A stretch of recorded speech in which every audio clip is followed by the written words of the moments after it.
Le fils de cette paysanne n'avait fait que crier « Maudit sois-tu » que le chef du village, prêt à le réprimander, vit soudain le plus haut responsable du palais, tomber à genoux, et se mettre à se prosterner sans cesse. Les villageois, qui voulaient encore battre la mère et le fils, l'imitèrent aussitôt, s'agenouillant et frappant leur front au sol. Mais qui donc était ce petit mendiant, pour susciter une telle frayeur chez un dignitaire si puissant du palais? 6 ans plus tôt, la femme n'était qu'une simple servante de palais, âgée de 40 ans, sur le point de quitter la cour. La veille de son départ, un jeune homme de 20 ans, ivre, la tira de force dans une chambre. Dans ce palais étroitement surveillé, tout contact entre une servante et un homme était une grave transgression. Si cela venait à être découvert, elle risquait la peine de mort. Dès l'aube, sans oser réfléchir davantage, elle s'enfuit précipitamment, ne souhaitant que quitter cet endroit dangereux. Ce jeune homme ivre n'était autre que l'actuel empereur. Lorsqu'il reprit ses esprits, il constata que la femme de la nuit précédente avait disparu. Il resta hanté par le souvenir de cet inconnu. Depuis ce jour, l'empereur se mit à la rechercher inlassablement. Il se rappelait distinctement son visage. Mais dans ce vaste empire, retrouver une femme dont on ignore jusqu'au nom relevait de l'impossible. Pendant 6 ans, il ne cessa de la chercher, sans jamais rien découvrir.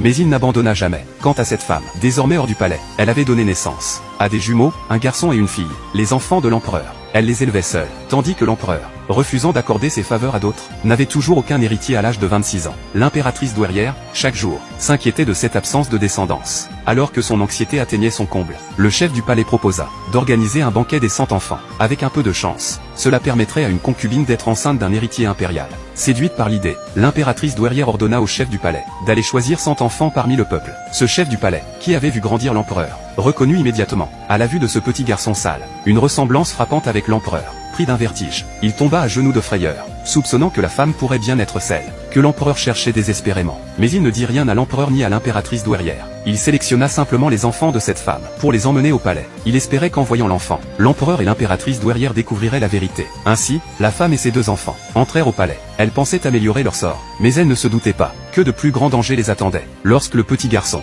entendit des gens insulter sa mère, la traitant de femme déchue ayant enfanté hors mariage, il se mit à les pourchasser pour leur donner une leçon. Dans la confusion, il trébucha et tomba devant l'empereur lui-même. La femme, affolée, se jeta à genoux avec sa fille pour demander pardon. Mais, la tête baissée, elle ne permit pas à l'empereur de voir son visage. Peu après, l'impératrice douairière, ravie de voir tous ses enfants, se sentit étrangement proche d'une petite fille. Elle ne put s'empêcher de la complimenter. Mais une femme malveillante, présente à ses côtés, se jeta à genoux et révéla que cette mère avait eu des enfants hors mariage. Furieuse, l'impératrice douairière ordonna de battre la femme sévèrement. Le petit garçon, furieux, mordit un eunuque et courut vers l'avant du palais, traitant l'impératrice douairière de vieille sorcière. Une servante saisit l'occasion et exigea qu'on le fouette à mort pour avoir insulté la souveraine. Mais le petit garçon, intrépide, répliqua à haute voix que, selon la loi, un enfant de moins de 7 ans ne pouvait être condamné à mort. Ces paroles mirent l'impératrice douairière dans une rage encore plus grande. La femme supplia désespérément son fils de se taire. Voyant cela, une servante voulut frapper l'enfant. Mais, à l'instant crucial, la mère se jeta devant lui, reçut la gifle à sa place, et ne cessa de se prosterner en suppliant l'impératrice douairière. Mais la souveraine était intraitable. C'est alors que l'empereur arriva.